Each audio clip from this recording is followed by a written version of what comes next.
नमस्कार स्टूडेंट्स, मैं Sunil Bhatt, lecturer mechanical, government polytechnic college Dungarpur से। और आज जो हम टॉपिक पढ़ रहे हैं ME 308 यानी जो मशीन डिज़ाइन है हमारा सब्जेक्ट, उसके बारे में हम बात करेंगे। और इसके ME 308 में यूनिट नंबर 3 स्क्रू थ्रेड से रिलेटेड, तो हम ये देखेंगे कि स्क्रू थ्रेड होता क्या है और उसको डेफिनेशन कैसे दी जाती है, क्या डेजिग्नेशन होती है, इस बारे में हम बात करेंगे। तो सबसे पहले डायग्राम के थ्रू हम देखते हैं कि स्क्रू थ्रेड का क्या मतलब होता है। देखिए, इस तरीके का जो प्रोफाइल होता है उसको हम स्क्रू थ्रेड कहते हैं।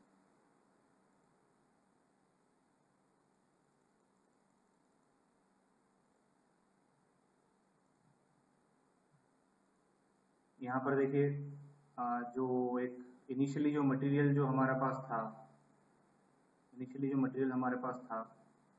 एक सिलेंड्रिकल रोड की तरह, उस पर हमने एक स्पाइरल जो हेलिक्स होता है, जब इसको CNC लेथ पर या किसी मशीन पर लगा करके रोटेट किया जाता है और एक टूल को अप्लाई किया जाता है, जिसको कि पर्टिकुलर डेप्थ ऑफ कट दे करके और इसको रन किया जाता है, तो इस तरीके का प्रोफाइल जनरेट होता है।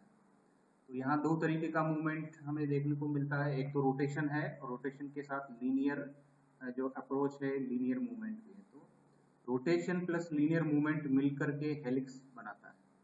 रोटेशन चाहे क्लॉकवाइज या एंटी क्लॉकवाइज और प्लस किसी डायरेक्शन में लीनियर मूवमेंट, ये दोनों किसी एक कांस्टेंट स्पीड के साथ अगर होता है तो हम उसे हेलिक्स कहते हैं। तो प्रोफाइल जो होता है थ्रेडिंग के अंदर हेलिक्स प्रोफाइल होता है। हेलिक्स प्रोफाइल जब बनता है तो हमें देख सकते हैं कि इसमें कुछ डेफिनेशन आएगी। पिच है, फ्लैंक, क्रेस्ट, रूट, इन सारी चीज़ों का क्या मतलब होता है वो हम देखेंगे। अब यहाँ एक महत्वपूर्ण जो बात है कि ये वाला पार्ट जो है हमारा स्क्रू थ्रेड या बोल्ट का हेड कहलाएगा, और ये वाला पार्ट जो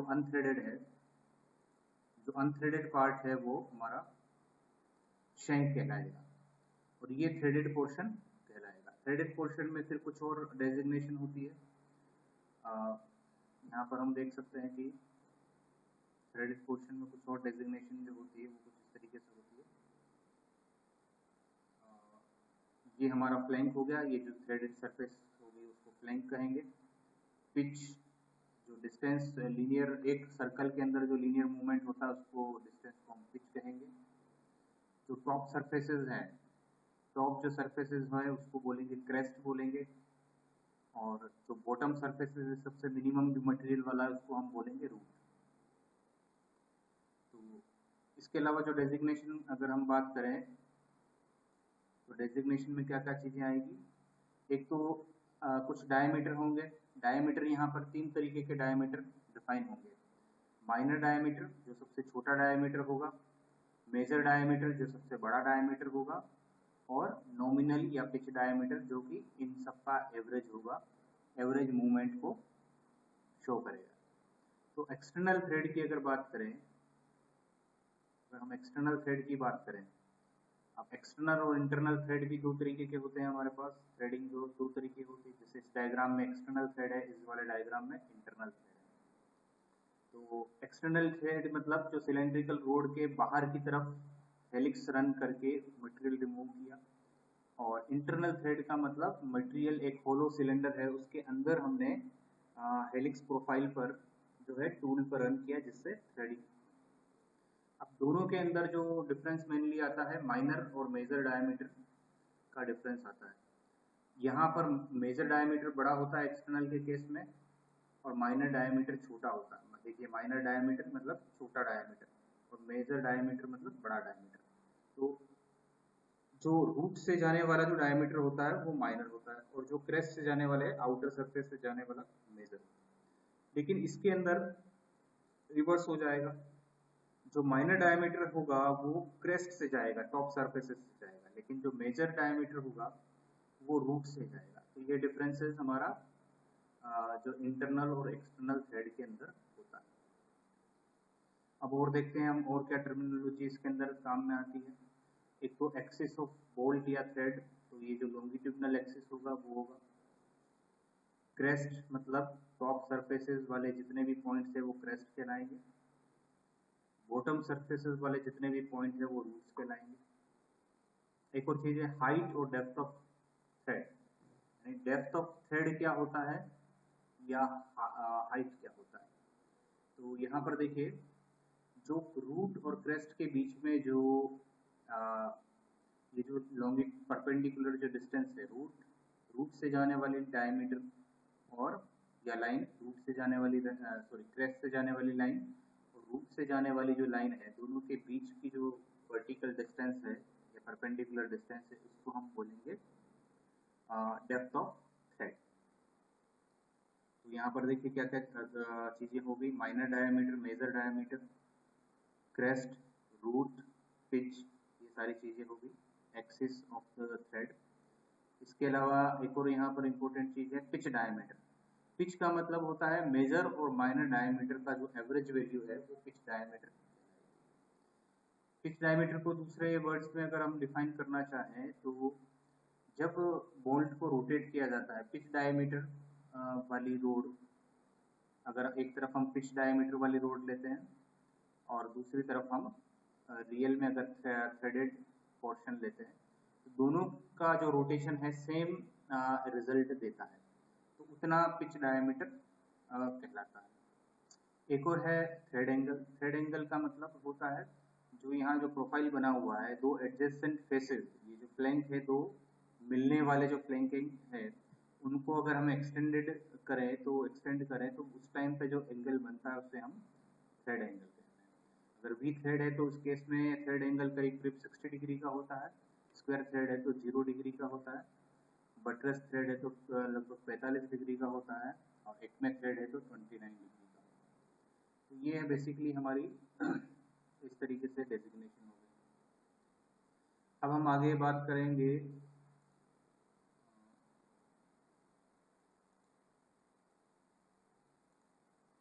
थ्रेड की क्या क्या टाइप्स हैं, डेजिग्नेशन हो गई और कुछ खास टाइप के जो थ्रेड्स हैं वो हम कैसे उसको डिफाइन करते हैं इसके बारे में बात करते हैं।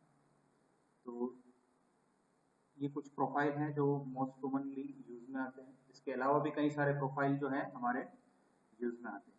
सबसे पहला हमारा स्क्वायर थ्रेड। स्क्वायर थ्रेड में जो प्रोफाइल बनता है वो स्क्वेरिकल फॉर्म में होता है। देखिए इस तरीके से स्क्वायर बना रखा है। ये बेसिकली पावर ट्रांसमिशन के लिए काम में आता है। यहाँ पर जो थ्रेड एंगल होगा या इंक्लूडेड एंगल होगा वो 0 होता है। और दूसरा जो टाइप का थ्रेड है वो कहलाएगा एक्मे थ्रेड। एक्मे थ्रेड में जो थ्रेड एंगल है 29 डिग्री होता है। इसकी जो टॉप सरफेस प्लेन होती है और ये ट्राइंगल बनाने का ट्राई करता है लेकिन बीच में से इसको इस तरीके से लगता है जैसे कट कर रखा है, तो ये ट्रेपेजॉइडल की तरह काम करता है। ये भी हमारा पावर ट्रांसमिशन के लिए काम में आता है। फिर आता है हमारा बटरेस थ्रेड। बटरेस जो थ्रेड होता है इसके अंदर इंक्लूडेड एंगल 45 डिग्री का होगा और ये भी पावर ट्रांसमिशन काम आता है। इसकी एक सरफेस वर्टिकल होती है, एक प्रोफाइल की एक साइड जो प्रोफाइल या टीथ जो रन या हेलिक्स जो रन कर रहा है उसकी एक साइड जो है हमारी वर्टिकल होती है, दूसरी साइड जो हमारी इंक्लाइन होती है, तो इसे हम बटरेस थ्रेड कहेंगे। ये वाला भी जो है हमारा पावर ट्रांसमिशन के लिए काम में आता है लेकिन ये सिर्फ एक साइड से पावर ट्रांसमिट करेगा एक डायरेक्शन, तो दूसरी साइड से ये लॉकिंग करेगा। उसके बाद अगर बात करें तो वी थ्रेड और कहलाता है। वी थ्रेड बेसिकली फास्टनिंग के लिए काम में आएगा।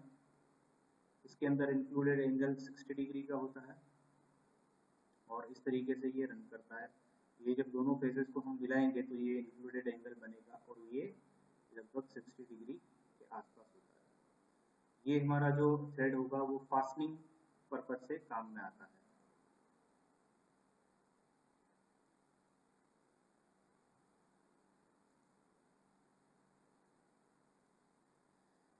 अब कुछ हम यूनिफॉर्म स्ट्रेंथ एक और कंसेप्ट चलता है यूनिफॉर्म स्ट्रेंथ के थ्रेड भी हम डेवलप कर सकते हैं। जैसा कि हम जानते हैं कि थ्रेडिंग जो अगर होती है, अगर एक नॉर्मल थ्रेड की अगर बात करें तो हम देख सकते हैं कि शैंक जो पार्ट होता है उसके कंपैरिजन में थ्रेडेड पोर्शन थोड़ा वीक हो जाता है, थोड़ा कमजोर हो जाता है।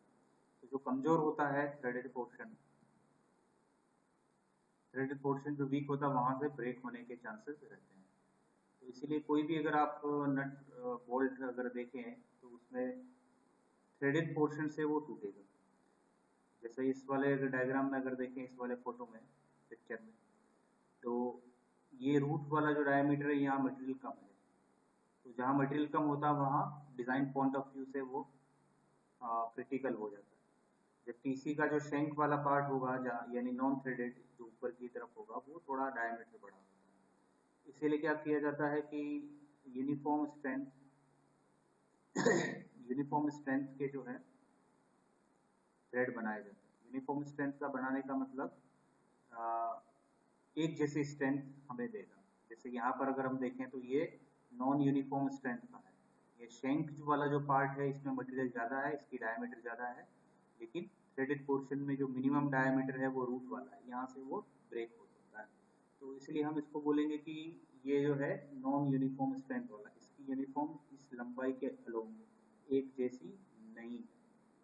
और यूनिफॉर्म अगर स्ट्रेंथ वाला अगर हम बनाते हैं, यूनिफॉर्म स्ट्रेंथ वाला अगर बोल्ट बनाएंगे तो कुछ इस तरीके से बनेगा कि जो रूट डायमीटर है उसको शैंक डायमीटर के बराबर हमें रखना पड़ेगा।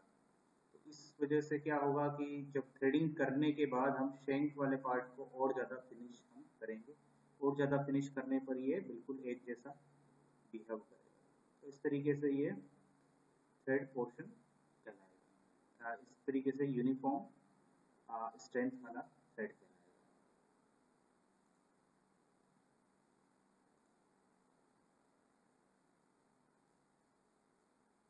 एक बार वापस डेजिग्नेशन पर आते हैं हम। अगर इंटरनल थ्रेड, जैसे इसमें दो पार्ट हैं, थ्रेड के अंदर इंटरनल थ्रेड बता रखा है और यहाँ पर एक्सटर्नल थ्रेड, ये एक्सटर्नल थ्रेड है। अब एक्सटर्नल थ्रेड हमने इजीली समझ लिया। तो हम इंटरनल थ्रेड की अगर बात करें तो इंटरनल थ्रेड के अंदर जो क्रेस्ट वाला जो पार्ट होगा वो छोटा होगा। क्रेस्ट वाला जो डायमीटर होगा यानी माइनर डायमीटर कहलाएगा, और रूट डायमीटर यहाँ पर उसकी डायमेंशन बढ़ जाएगी।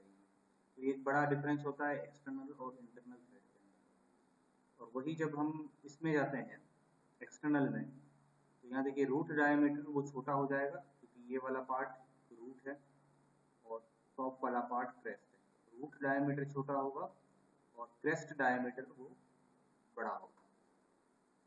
अब हम बात करते हैं मटेरियल और उस पर पड़ने वाले लोड के बारे में बात करते हैं। एक जो बोल्ट या स्क्रू थ्रेड है उसके ऊपर लोड किस तरीके से आएंगे, तो हम देखते हैं जब इस हेड से हम उसको टाइट करते हैं, ये किसी के ग्रूविंग के अंदर या इसके जो काउंटर पार्ट है, काउंटर थ्रेड है, उसके अंदर ये लोडेड होता है, उसके अंदर मूवमेंट करता है।